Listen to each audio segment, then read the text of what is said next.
राज्यात 29 महापालिकांच्या निवडणुकांचं बिगुल अखेर वाजलं.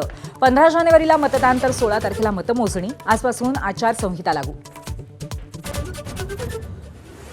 जिल्हा परिषदेच्या निवडणुका 31 जानेवारीच्या आधी घेण्याचा प्रयत्न. निवडणूक आयुक्त दिनेश वाघमारे यांची घोषणा. 50% कमी आरक्षण असलेल्या 12 जिल्हा परिषदांच्या निवडणुकांचं नियोजन सुरू. निवडणुकांच्या तोंडावर राजकीय विखाराला नवे धुमारे.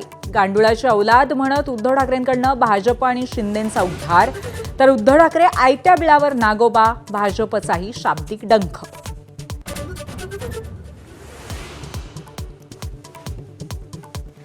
एकनाथ शिंदेंची फेक घोषणा. मुंबई पागडीमुक्त करण्याची घोषणा करणाऱ्या एकनाथ शिंदेंवरती आदित्य ठाकरेंचा हल्लाबोल, तर विरोधकांच्या पगड्या गुल झाल्यात. शिंदेंचा पलटवार.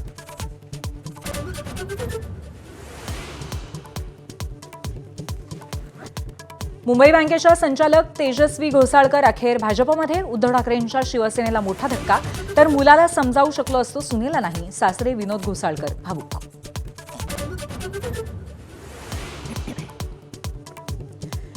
पुण्यातल्या पार्थ पवार जमीन घोटाळ्यातील आरोपींची गेल्या 9 तासांपासून कसून चौकशी.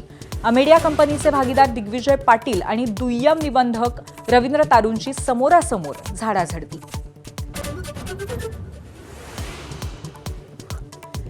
देशाच्या राजधानीसह आर्थिक राजधानीचाही श्वास गुदमरला. जगातील प्रदूषण शहरांच्या यादीमध्ये दिल्लीचा पहिला नंबर आणि मुंबई 7व्या स्थानी.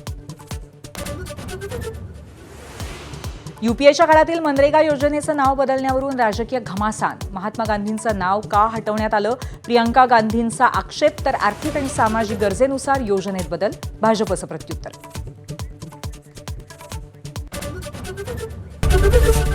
एबीपी माझा, उघडा डोळे बघा नीट.